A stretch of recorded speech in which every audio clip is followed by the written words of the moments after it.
श्रद्धेय भंते जी को वंदनामि। आप सभी को नमो बुद्धाय जय भीम। जो भी हमारे सम्मानित दर्शक श्रोता आज की गूगल बैठक में जुड़े हैं, आप सभी का अभिनंदन है, स्वागत है। आज का विषय जैसा डॉक्टर साहब ने बताया, आधुनिक भारत में बौद्ध समाज और महाबोधि महाविहार मुक्ति आंदोलन धम्मभूमि के आलोक में। सम्मानित सज्जनों, हमें कैसे दौर में ये चर्चा कर रहे हैं जब हम सब बौद्ध समाज के कंधों पर एक बहुत बड़ा दायित्व आ पड़ा है। और जैसा परम श्रद्धेय बाबा साहब डॉक्टर अम्बेडकर ने कहा कि संकट की घड़ी में जो बुद्धिजीवी समाज है, या जरूरत की घड़ी में जो बुद्धिजीवी समाज है वो उसका मार्गदर्शन करे। और आज के दौर में श्रद्धेय भंते करुणाश्री राहुल जी जो बौद्ध समाज के मार्गदर्शक है, ये उनकी बड़ी असीम अनुकंपा है कि प्रतिदिन इस बीआरसी गूगल मीट के माध्यम से देशवासी, जो मैं समझता हूँ बौद्ध समाज के लोगों को एक सुंदर मार्गदर्शन दे रहे हैं। और ये गूगल बैठक इस आंदोलन में एक नींव का पत्थर साबित होगी, क्योंकि जब भी कोई आंदोलन बनता है तो उसमें जो विचार है उस विचार को मजबूत बनाए रखना, विचार को आम जन तक पहुंचाना, ये बुद्धिजीवी वर्ग का दायित्व है।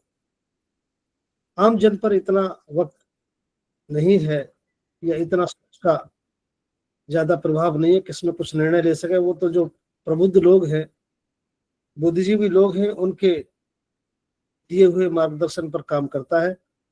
तो हम बड़े ऋणी हैं श्रद्धेय भंते जी के कि ऐसे अवसर पर जब देश में एक आंदोलन अपने चरम पर है, उस वक्त श्रद्धेय भंते जी बीआरसी गूगल मीट के माध्यम से देश के बहुत सारे लोगों को इसके लिए प्रेरित कर रहे हैं, उनमें एक समझ विकसित कर रहे हैं।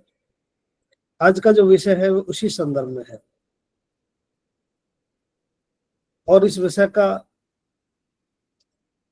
जो प्रभाव होना है, जो महत्व रहना है, आप समझ सकते हैं कि आधुनिक भारत में बौद्ध समाज और महाबोधि महाविहार मुक्ति आंदोलन।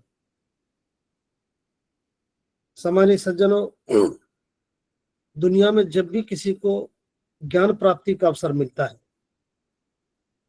उसका पहला काम है वो सच को समझे।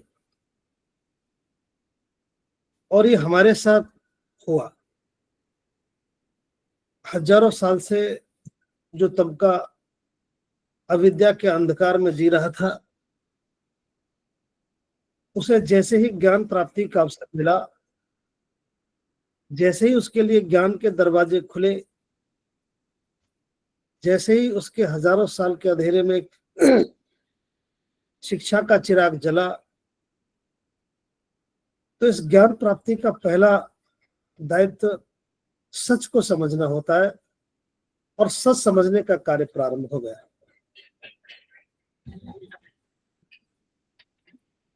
बाबा साहब अम्बेडकर और उनसे पूर्व के जो भी महापुरुष हैं, उनके बहुत बड़े संघर्ष के बाद हमें जैसे ही ज्ञान प्राप्ति का अवसर मिला,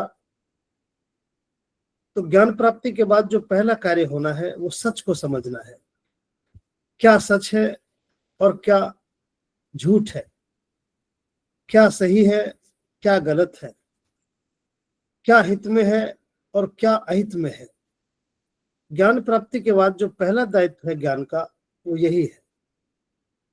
तो हजारों साल के बाद जैसे ही हमें अवसर मिला महापुरुषों की असीम अनुकंपा से, और ये काम फिर शुरू हो गया। हम समझते हैं कि बहुत दिनों के बाद हमें अवसर मिला है।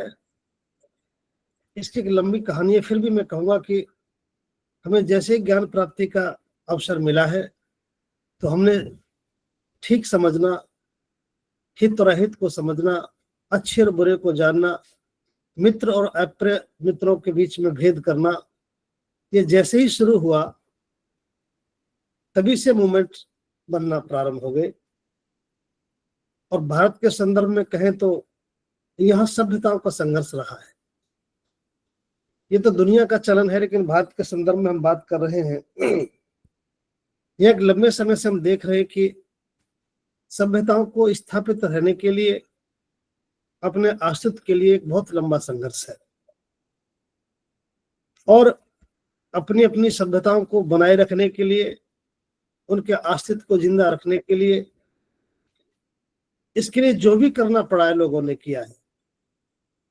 चाहे नरसंहार करना पड़ा हो, या उस सभ्यता के भवनों को तोड़ना, नेस्तनाबूद करना पड़ा हो, उसके लिए कुछ भी लिखना पड़ा हो, झूठे साहित्य की रचना करनी पड़ी हो, बड़े पैमाने पर अन्याय अत्याचार करना पड़ा हो, ये सब कुछ किया है।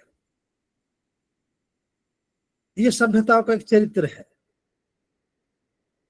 अपने आप को बनाए रखने के लिए ये बहुत सारे प्रयास किए जाते रहे। जो सभ्यताएं स्थापित हो गई वो प्रभावी रूप में दिखती रही, और जो स्थापित नहीं हो सकी वो निष्प्रभावी हो गई। इतने सब के बावजूद भी व्यवस्थाएं, जो सभ्यता है, वो मरती नहीं। महाकारुणिक बुद्ध की जो विचारधारा है, इसके खिलाफ भी हजारों वर्ष से संघर्ष जारी है, जिसमें चाहे बड़े पैमाने पर भिक्षुओं की हत्या की गई, या बड़े पैमाने पर उस सभ्यता के संस्थानों को, शिक्षा शास्त्रों को नष्ट किया गया हो, उसके प्रतीकों को नष्ट किया गया हो, विशालकाय विद्यालय, विश्वविद्यालय, चैत्र स्तूपों को नष्ट किया गया हो।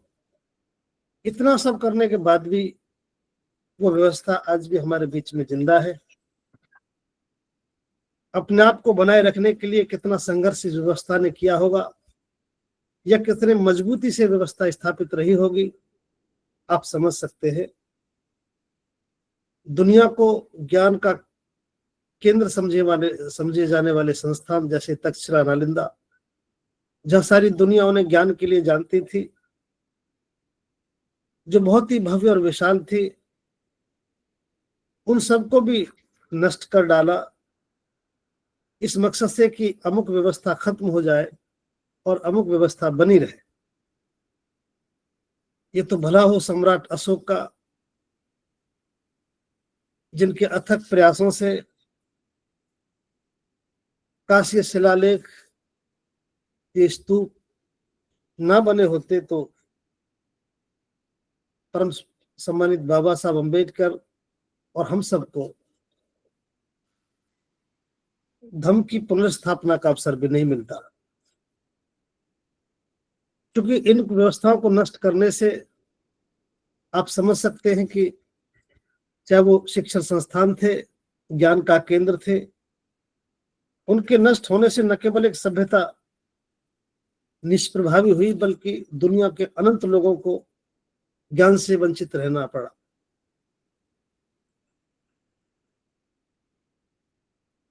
लेकिन जैसे ही ज्ञान प्राप्ति का अवसर मिला, चूंकि जितना भी अनर्थ हुआ है, ये इसमें शिक्षा का ना होना एक बहुत बड़ा कारण रहा है। लेकिन जैसे ही बाबा साहब डॉक्टर अम्बेडकर की महान अनुकंपा से और पूर्व के महापुरुषों के अथक संघर्ष से, प्रयास से, जैसे ही हमारे लिए ज्ञान के द्वार खुले, ज्ञान प्राप्ति का अवसर मिला, पढ़ने पढ़ाने का अवसर मिला, हजारों साल की अविद्या का अंधकार दूर हुआ, उसके दूर होते ही जो झूठी, जो अमानवीय व्यवस्था का एक बहुत बड़ा एक षड्यंत्र था, एक साम्राज्य था, उसकी दीवारें दरकने लगी। अमानवीय और षड्यंत्रकारी व्यवस्था का जो पोषण करने वाले थे, वो चीखने चिल्लाने लगे, और धीरे धीरे जो हमारी सभ्यता थी, जो हमारी विरासत थी, और इन सब के बाद जो इतिहास था, उस सत्य को छुपाकर एक काला इतिहास जिसे बड़ी चतुराई से चूने से पोत कर सफेद दिखाने की जो कोशिश की जाती रही, ज्ञान प्राप्ति के बाद उसे खुरचने का काम जैसे ही शुरू हुआ, सच्चाई सामने आने लगी, हम सबकी समझ विकसित हुई, सच और झूठ को समझने लगे, हित और अहित को समझने लगे, हमारा क्या बिगड़ा, हमारा क्या अहित हुआ, इसे समझने लगे, किसने किया ये समझ में आने लगा, अपनी विरासत के बारे में हमारी समझ स्पष्ट होने लगी, और देखते ही देखते आज हम एक ऐसे चरण में प्रवेश कर गए, हजारों साल का लंबा सफर अंततः जो दिन आना चाहिए था वो आ गया। क्योंकि संघर्ष तो होना ही था,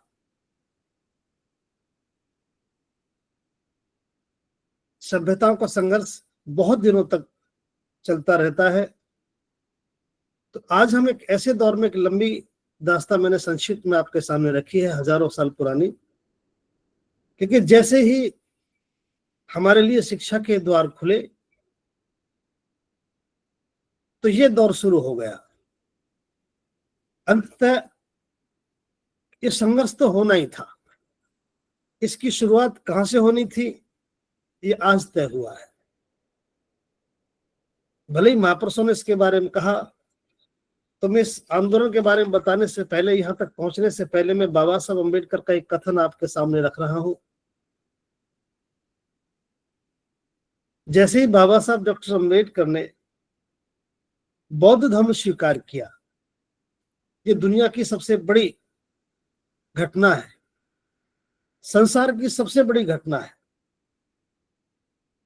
जब किसी महापुरुष के आह्वान पर, उस वक्त जब लोग बिल्कुल असहाय थे, बहुत ज्यादा समझ भी नहीं थी, शिक्षा से बिल्कुल वंचित थे, लेकिन एक महापुरुष ने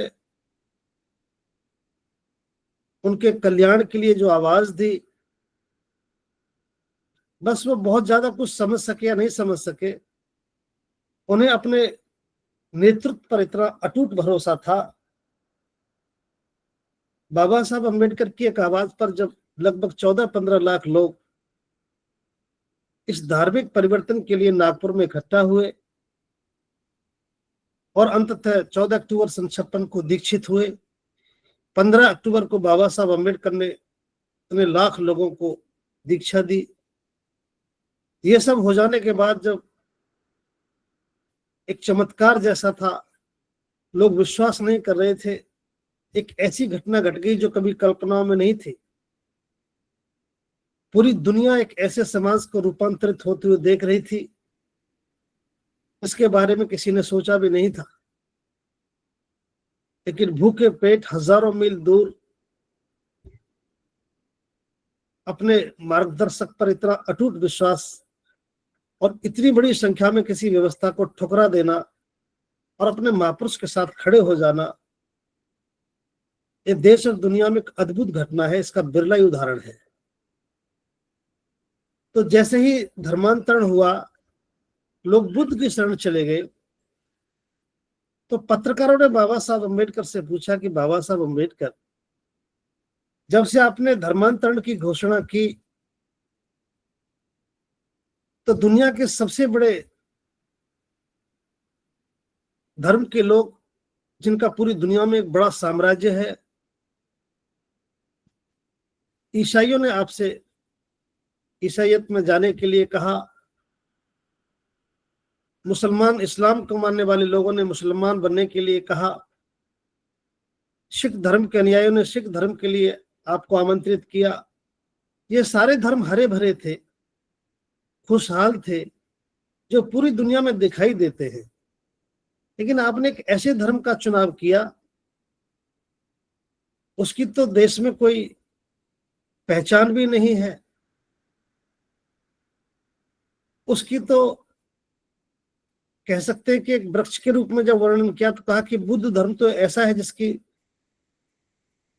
एक ऐसे वृक्ष के समान इसकी सारी टहनियां सूख चुकी हैं, उसमें तो कोई हरापन भी नहीं है, कोई उम्मीद भी नहीं है।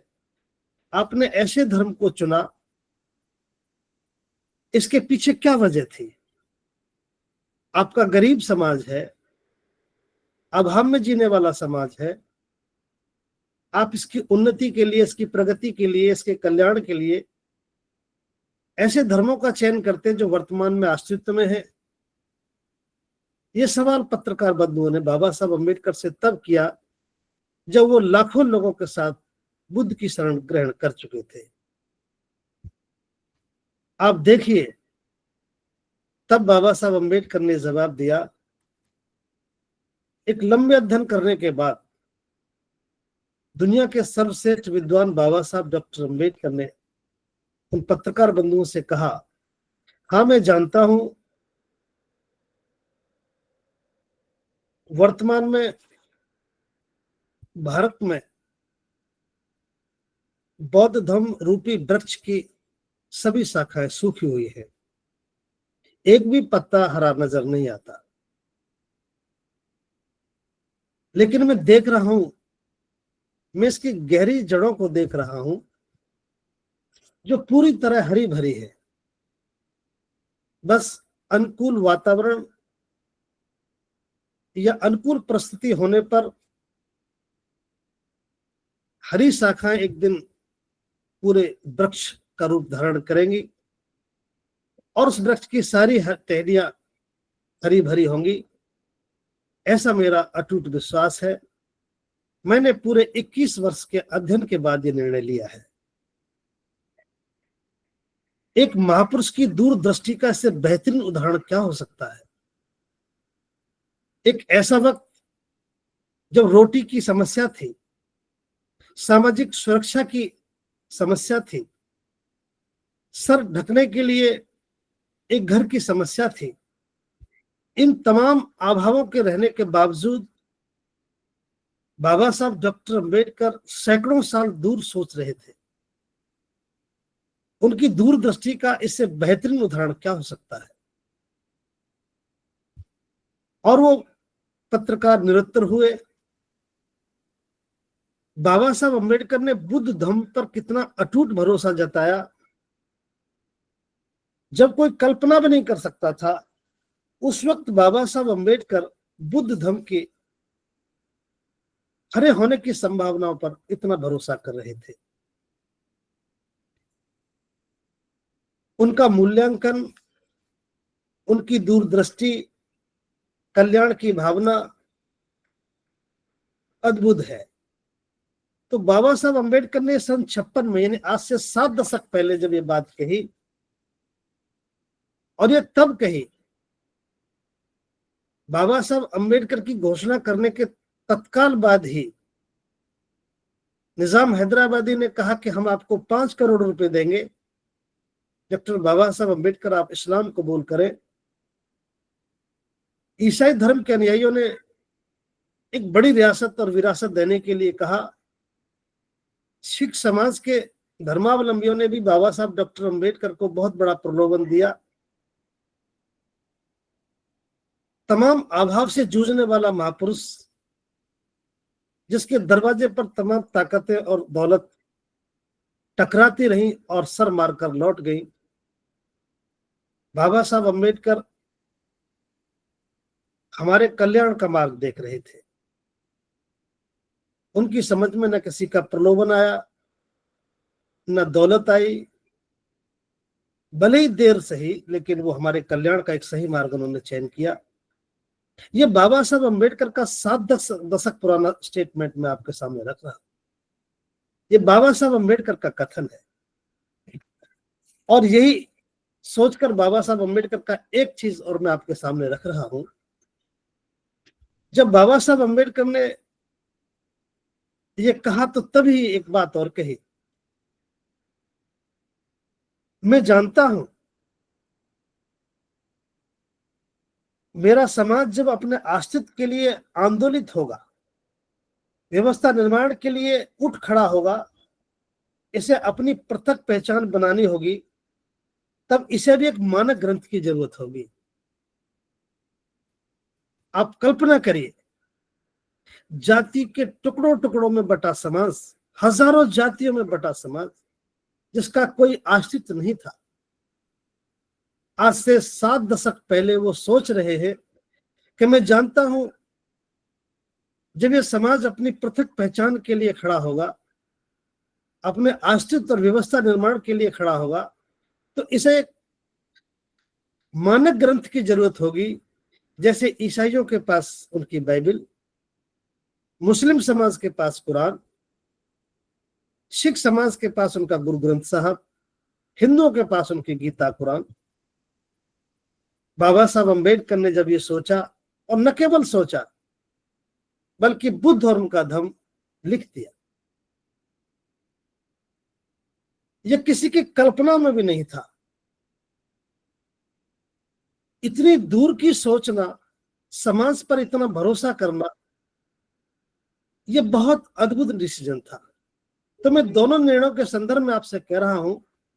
फिर तीसरी बात कही, 21वीं सदी हमारी होगी। मैंने 3 बात आपके सामने रखी, क्योंकि संघर्ष तो होना था। इसके संदर्भ में बात बाबा साहब की मैंने पहली बात आपके सामने रखी कि इसकी जड़ें, मैं जड़ें देख रहा हूं जो हरी है। अनुकूल परिस्थिति, अनुकूल वातावरण होने पर ये सब हरी भरी होंगी और एक सुंदर हरा वृक्ष बनेगी। और दूसरा कि जब ये समाज अपनी पृथक पहचान के लिए संघर्ष करेगा, आंदोलित होगा, तो इसे भी अपने लिए एक मानक ग्रंथ की जरूरत होगी। 2 बात। और तीसरी बात, 21वीं सदी हमारी होगी। आप कल्पना करिए, धन हमारे पास शून्य, धरती हमारे पास शून्य, सामाजिक सुरक्षा हमारे पास शून्य, मांस के लोथड़े जैसे समाज का नेतृत्व करने वाला हमारा महापुरुष, चेतना मात्र थी केवल। उस समाज का नेतृत्व करने वाला महापुरुष, उनकी दूरदृष्टि, इस समाज के कल्याण की भावना कितनी गजब की थी।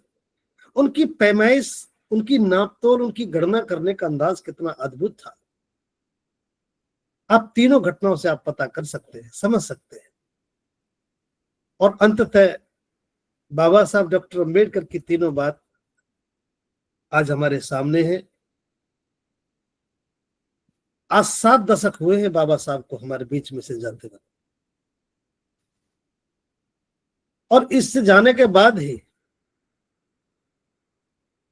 संवैधानिक अधिकार होने के बाद, शिक्षा का अधिकार मिल जाने के बाद, मताधिकार मिल जाने के बाद, शिक्षा के द्वार खुल जाने के बाद, हमें सारी प्रक्रियाओं का लाभ लेने के बाद यहां तक आ पहुंचे। और आज देश में 2 काम एक साथ प्रारंभ हुए। इधर साहब का जाना हुआ, मान्यवर साहब का हमारे बीच से जाना हुआ, और इधर 2 काम हुए। बहुत अद्भुत घटना मैं आपके सामने रख रहा हूं। एक महापुरुष के विचारों की प्रासंगिकता आज समझ में आ पा रही है। मैं ये बात कोशिश कर रहा हूं आपके सामने, जो बंटी जी ने बहुत अच्छी तरीके से बताई है। एक तरफ महाबोधि महावीर मुक्ति आंदोलन का पुनः प्रारंभ होना, इधर बौद्ध समाज के निर्माण का बहुत सुंदर कार्य, एक आंदोलन शुरू होना, इधर सम्राट अशोक की वो विरासत, बौद्धों की विरासत, और इधर बौद्ध समाज के निर्माण का आंदोलन। कितना सुंदर संयोग है दोनों घटनाओं में। वक्त जब करवट बदलता है, जब कोई काम नेक नीति से शुरू होता है, तो तथागत बुद्ध का एक सिद्धांत है, जो जिस नीति से काम करता है, प्रकृति उसके लिए उसी तरह के रास्ते बना देती है। आज एक सुंदर घटनाक्रम घट रहा है भारत में, आधुनिक भारत में। मुझे पहले का तो कोई पता नहीं, मेरी जानकारी में ऐसा कुछ बहुत ज्यादा नहीं है, बस मैं आज की बात से आपको परिचित करा रहा हूं। इधर जो लगभग 132-33 वर्ष पुराना जो हमारा एक आंदोलन है, उसका दोबारा से अस्तित्व में आना, उसका दोबारा से प्रारंभ होना, और इधर नॉर्थ इंडिया में परम सम्मानित भिक्खु डॉक्टर करुणाशील जी के मार्गदर्शन में बौद्ध समाज निर्माण का बहुत सुंदर आंदोलन प्रारंभ होना, इस बात को दर्शाता है, एक मंगलकारी संकेत है कि आंदोलन एक सही दिशा में चल पड़ा है। अब जो जड़ें हम नहीं देख पाए थे, जो बाबा साहब को दिख रही थी, वो नितांत रूप से सत्य साबित हो रही है। अब वो जड़ें भी हरी होती दिखाई देंगी। फिर बाबा साहब ने कहा कि समाज जब पृथक पहचान बनाने का काम करेगा तो इसे एक मानक ग्रंथ की जरूरत पड़ेगी। भले ही आज से पूर्व कुछ मुट्ठी भर लोग जानते थे कि बुद्ध और उनका धर्म बाबा साहब द्वारा लिखित हमारा मानक ग्रंथ है, लेकिन आज पूरा देश का जन जन जानता है कि परम सम्मानित बाबा साहब डॉक्टर अम्बेडकर द्वारा लिखा बुद्ध और उनका धर्म हम बौद्धों का मानक ग्रंथ है। आज उसका अस्तित्व में आना, ये दूसरी घटना भी सही साबित हो रही है। और तीसरी बात, 21वीं सदी हमारी होगी। मैं भी एक बौद्ध उपासक होने के नाते मेरा भी महाकारुणिक बुद्ध और परम सम्मानित बाबा साहब डॉक्टर अम्बेडकर में अटूट भरोसा है। और आधुनिक भारत में श्रद्धेय भंते करुणाशील राहुल जो बौद्धों का नेतृत्व कर रहे हैं, उनके निर्णय अटूट भरोसे के लायक है। आज तीनों घटना सच साबित हो रही है। इसी परिप्रेक्ष्य में अब जो ये आंदोलन चल पड़ा है, एक बहुत संक्षिप्त विवरण मैंने आपके सामने रखा। इन घटनाओं का हवाला देते हुए जैसा बाबा साहब अम्बेडकर ने कहा, तो अब दो बातें मैं आपके सामने रख रहा हूं। एक तरफ आदरणीय आकाश लामा साहब और उनके साथ सम्मानित भिक्खु प्रज्ञाशील जी, उनके द्वारा इधर आंदोलन का मंगलारंभ, और इधर भंते जी द्वारा 18 मार्च 2025 बाबा साहब अम्बेडकर के आगमन की स्मृति में धम्मचार का संपूर्ण भारत की शुरुआत, उसकी घोषणा, एक सुंदर संयोग है। अब ये जो आंदोलन अब से पूर्व जो चला, इसका एक लंबा इतिहास है। बहुत ही सम्मान के योग धम्मपाला जी द्वारा ये प्रारंभ हुआ, लेकिन वर्तमान में जो मैं आपके सामने कह रहा हूं, ऐसा लगता है जैसे इस आंदोलन की शुरुआत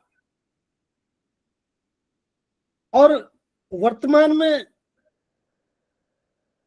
इधर धम्मभूमि के द्वारा श्रद्धेय भंते जी के मार्गदर्शन में धम्मचार का संपूर्ण भारत का उद्घोष, दोनों में एक चीज जो बहुत अच्छी वो ये है कि जब कोई आंदोलन देश में पनपता है, उस आंदोलन के लिए उसकी रॉ मटेरियल चाहिए। जो जो जरूरत उस आंदोलन को है उसके लिए रॉ मटेरियल चाहिए। तो आंदोलन के लिए चूंकि बौद्ध विरासत के बचाने का आंदोलन है, तो बौद्ध चाहिए। ये आंदोलन बौद्ध विरासत है, उसको बचाने का आंदोलन है। तो इसके लिए हिंदू नहीं चाहिए, सिख नहीं चाहिए, मुस्लिम समाज नहीं चाहिए, इसकी बात करने के लिए बौद्ध समाज ही चाहिए। तो बौद्ध विरासत बचाने का आंदोलन शुरू हुआ, तो इधर बौद्ध समाज बनाने का आंदोलन शुरू हुआ। बौद्ध समाज, और बौद्ध समाज बनाने का मतलब था एक बौद्ध विरासत से ताल्लुक रखता है।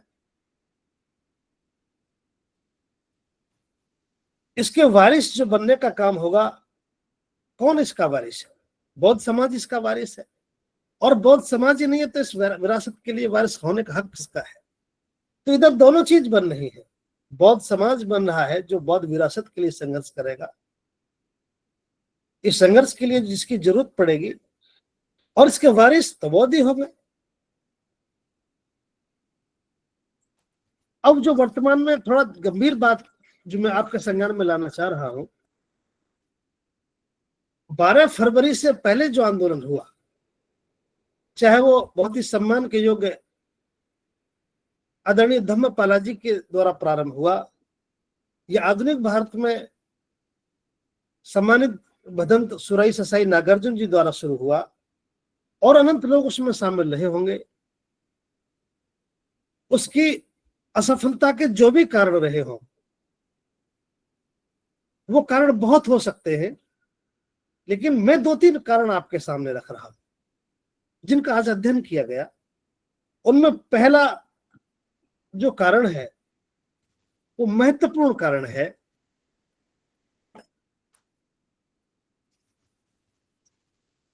हमने अपने महापुरुषों की अवहेलना की,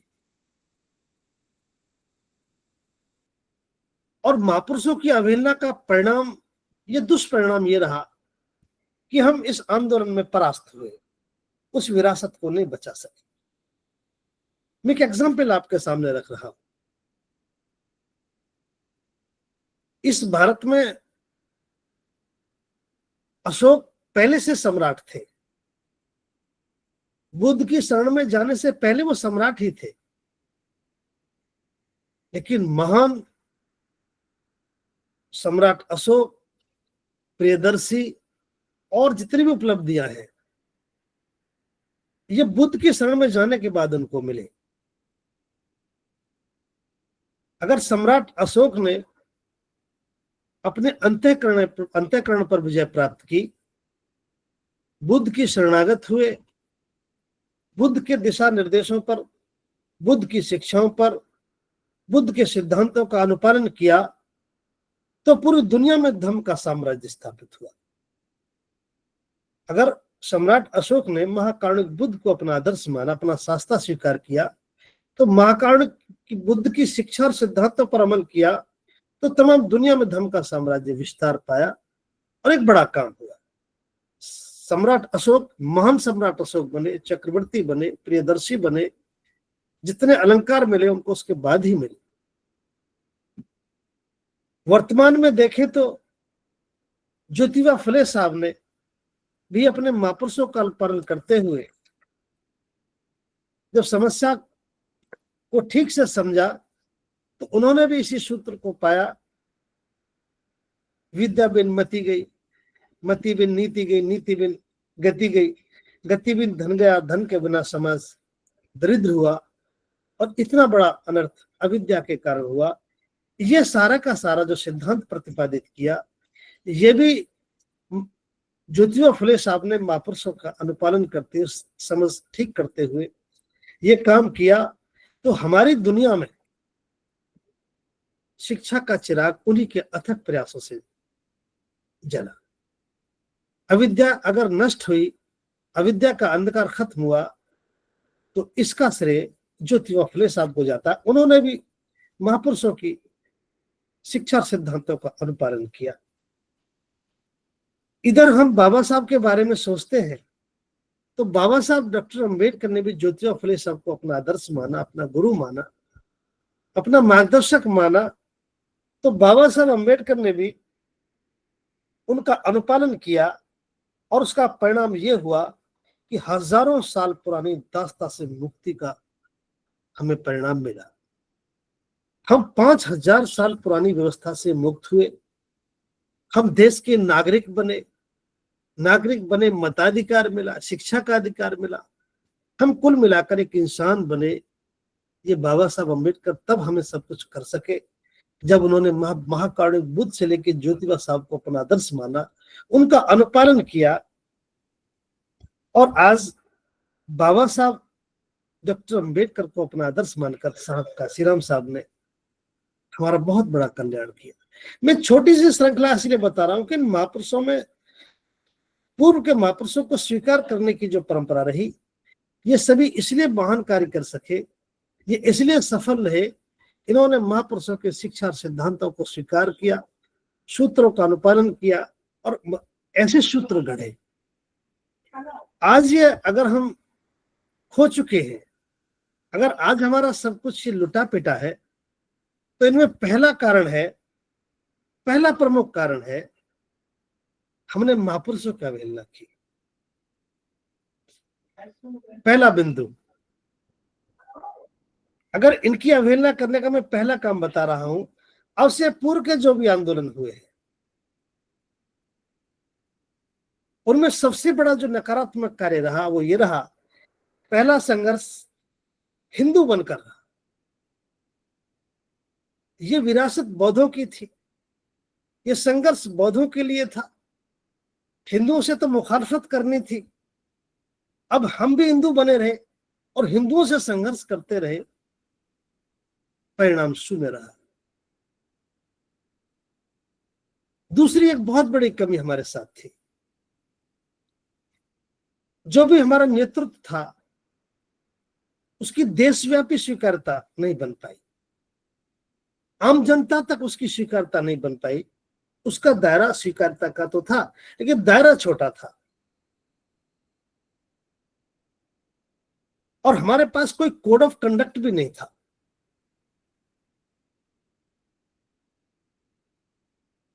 और कोड ऑफ कंडक्ट नहीं था तो फिर अपने कोई पर्व भी नहीं थे, प्रतीक भी नहीं थे, पहचान भी नहीं थी, संस्कार भी नहीं थे, वंदना भी नहीं थी। कुल मिलाकर हम एक समाज ही नहीं थे।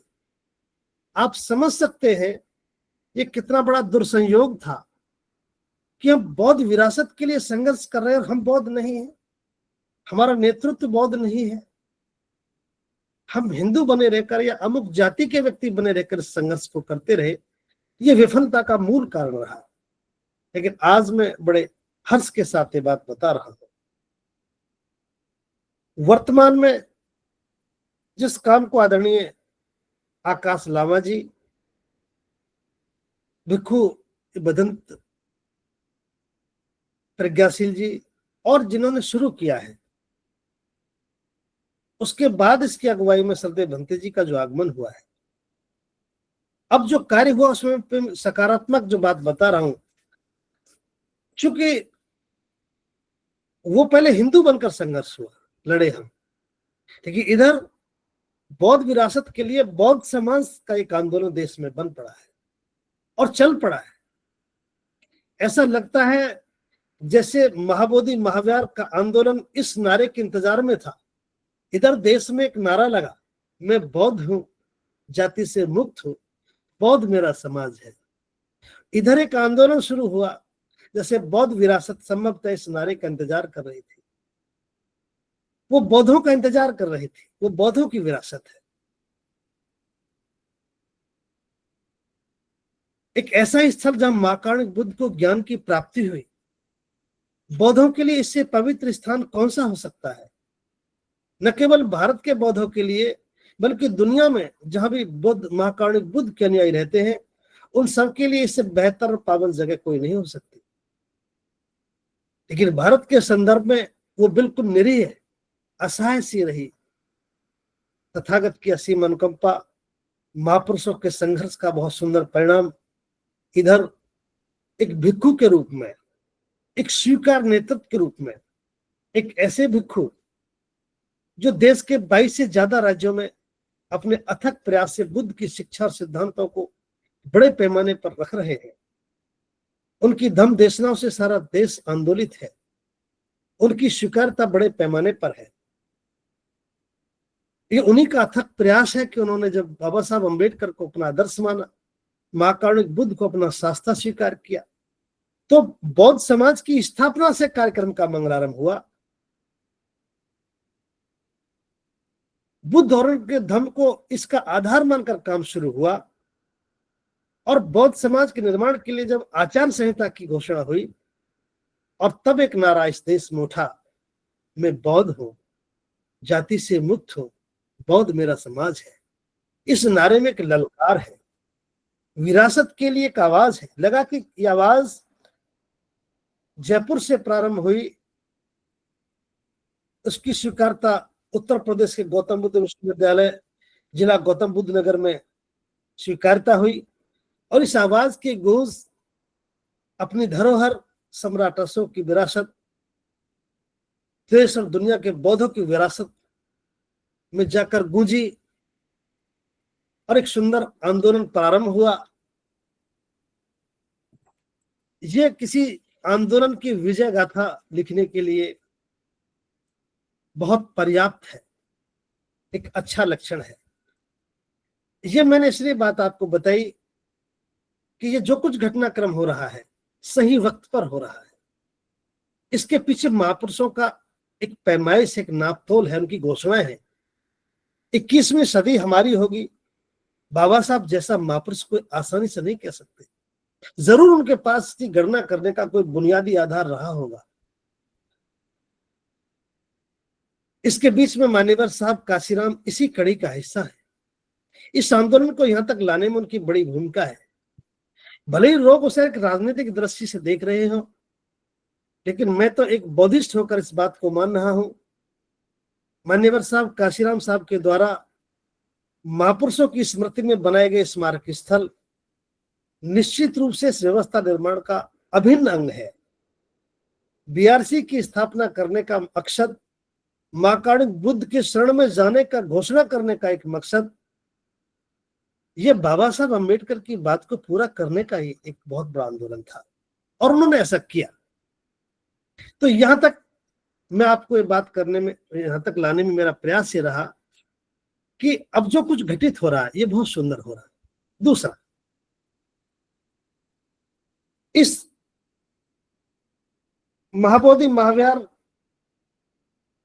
मुक्ति आंदोलन का प्रभाव, अब जो प्रभाव के बाद परिणाम की बात करेंगे। परिणाम तो बाद की बात है, पहले अब इसका जो प्रभाव होना है, इससे जो सोसाइटी में विचलन होना है, इससे जो हरकत होनी है, मैं उधर आपका ध्यान आकर्षित कर रहा हूं। हम केवल एक ईंट पत्थर से बनी इमारत को आजाद कराने के लिए काम नहीं कर रहे, इस बात का ध्यान रखना। महाबोधि महाविहार हमारे लिए मात्र एक ईंट पत्थर से बनी इमारत नहीं है, और यह मामला केवल महाबोधि विहार का भी नहीं है। अब इस काम से जो विचलन होना है, इससे जो हरकत होनी है, इसका जो प्रभाव मैं आपके सामने बता रहा हूं, ताकि आप भी इस बात को दूर तक जाकर कहेंगे, तो मैं समझता हूं ये बात और ज्यादा प्रभावशाली रहेगी। आज बहुत दिनों के बाद आंदोलन का अर्थ और उपयोग बिना कहे समझ में आ रहा है। हम आंदोलन को ठीक से समझा पाने के लिए बहुत एक्सरसाइज कर रहे थे, लेकिन आज जैसे ये घटना घटी है, उसमें भले ही सोशल मीडिया की एक बड़ी भूमिका है, लेकिन आंदोलन का अर्थ और उपयोग आराम से लोग समझने लगे हैं। अभी तक संगठन के कार्यों में लीन थे, संगठन के कार्य को ही बड़ा समझ रहे थे, हम अपनी सीमाओं से बाहर ही नहीं निकल रहे थे। लेकिन तथागत की बड़ी अनुकंपा, पहला प्रभाव है, हम आंदोलन के अर्थ और उपयोग को बहुत आसानी से समझ रहे हैं और सबको समझा रहे हैं। इसमें बहुत सारे मिथक टूट रहे हैं।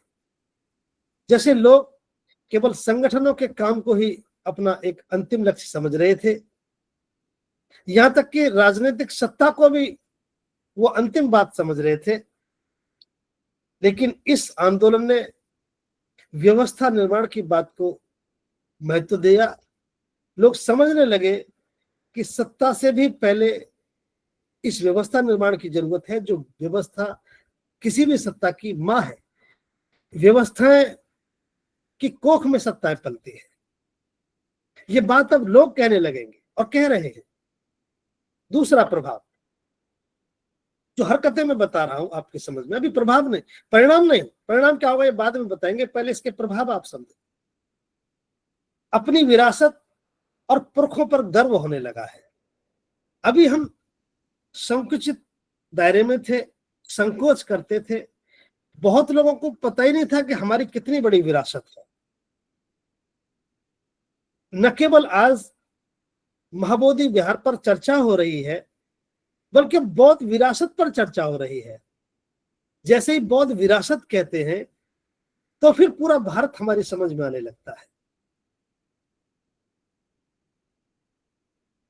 उसके बाद जातियों में बटा, संगठनों में बटा समाज जो था, कहीं जातियों ने घेर रखा था, जाति की सीमा से बाहर नहीं निकल रहे थे, तो कहीं संगठन की सीमाओं से बाहर नहीं निकल रहे थे।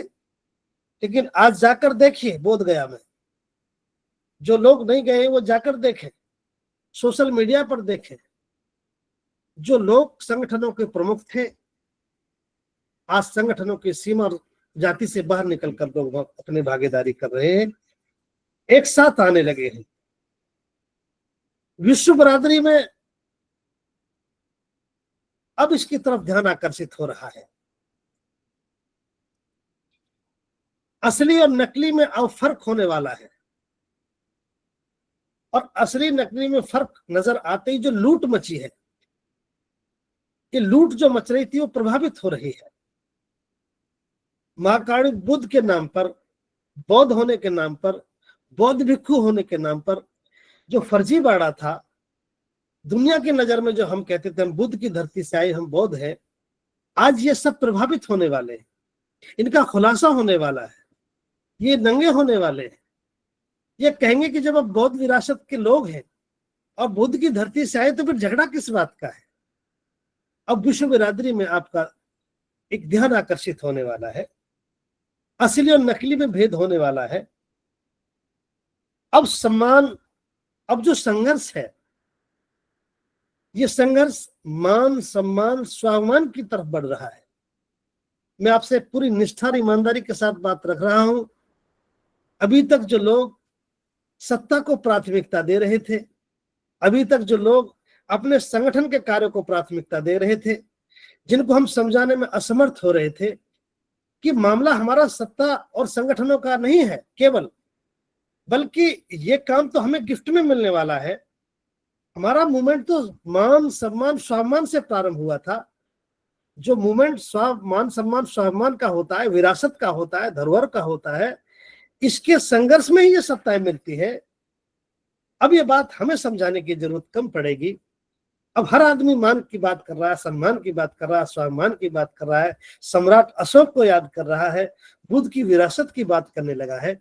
उनके सोचने समझने का दायरा बढ़ा है। और एक महत्वपूर्ण बात जो मैं आपकी तरफ ला रहा हूं, श्रद्धेय भंते करुणासिंह राहुल जी ने कहा भिक्षु अपने मौलिक कार्यों की तरफ लौटे।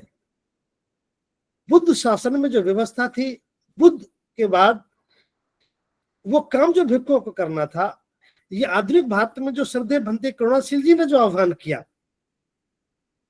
कि भिक्षु केवल संस्कार तक सीमित हो गए, अधिकांश भिक्षु और किसी काम में लगे, अनुपयोगी कार्यों में लगे। आज भिक्षु के दो ही दायित्व थे। पहला था महाकाणी बुद्ध की देशनाओं को जन जन तक पहुंचाना, एक शिक्षक की भूमिका में होना चाहिए था, और दूसरा एक प्रचारक की भूमिका में।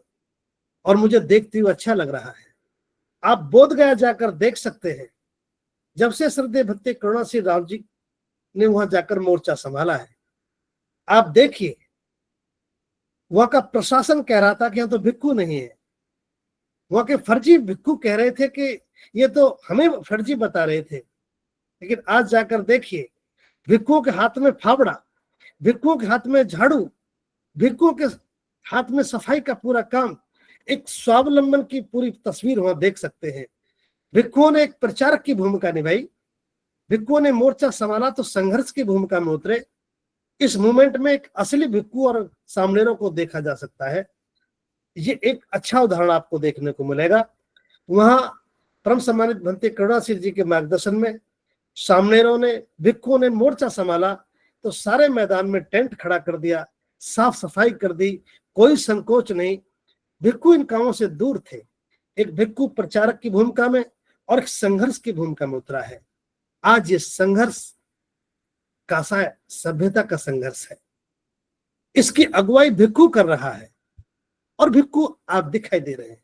ये इसलिए दिखाई दे रहे हैं कि उनका मार्गदर्शन श्रद्धेय भंते करुणासिंह भारतीय भिक्षुओं के मार्गदर्शक के रूप में हुआ है।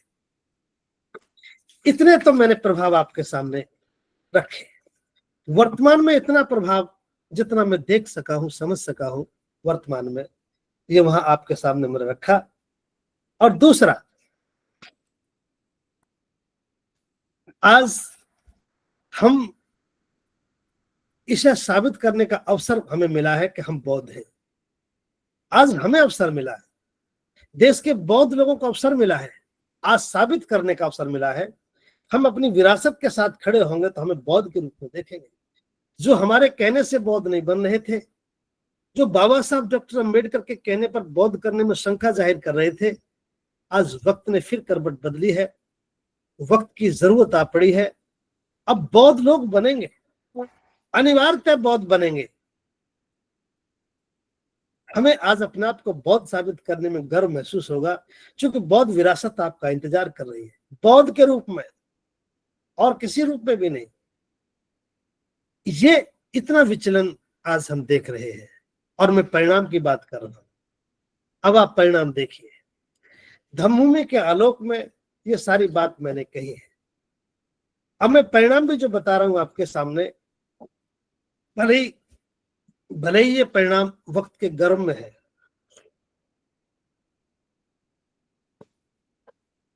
लेकिन हम बाबा साहब अम्बेडकर में अटूट भरोसा रखते हैं।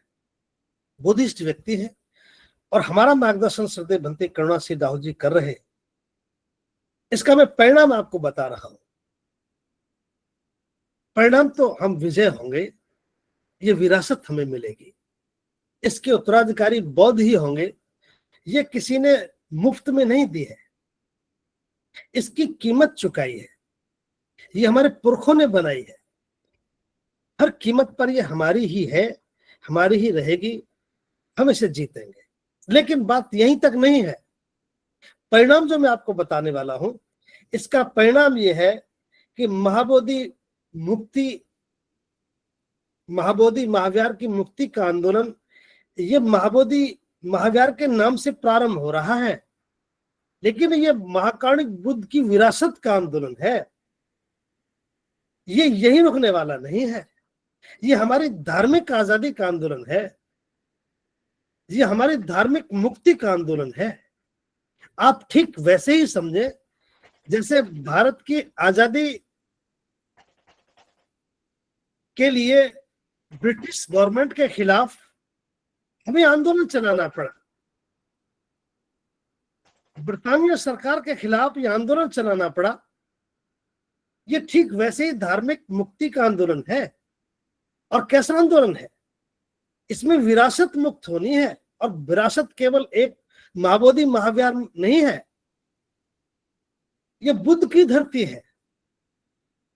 और मथुरा, अयोध्या, केदारीनाथ, बद्रीनाथ जैसे धाम, तिरुपति, बालाजी जैसे भव्य विशाल बौद्ध मठों के लिए ये देशव्यापी आंदोलन बनेगा। आप इसको सामान्य रूप से ना देखें। और न केवल ये लड़ाई, ये तो लड़ाई अंततः होनी ही थी, लेकिन प्रारंभ कहां से होगी ये आज हमें पता लगा है। 21वीं सदी का मतलब है 21वीं सदी। 21वीं सदी का मतलब है 21वीं सदी, और सदी का मतलब है एक बड़ा आयाम। सदी में केवल महाबोधि महाविहार नहीं है, ये बुद्ध की धरती को मुक्त कराना अबौद्धों से, और ये बात दूर तक जाएगी। मैंने कल परसों दूसरी व्यवस्था के लोगों की प्रेस वार्ता सुनी है। सुप्रीम कोर्ट में हमारी तारीख लगी थी 13 साल के बाद, यानी आपके किए हुए कार्य के परिणाम आने लगे हैं।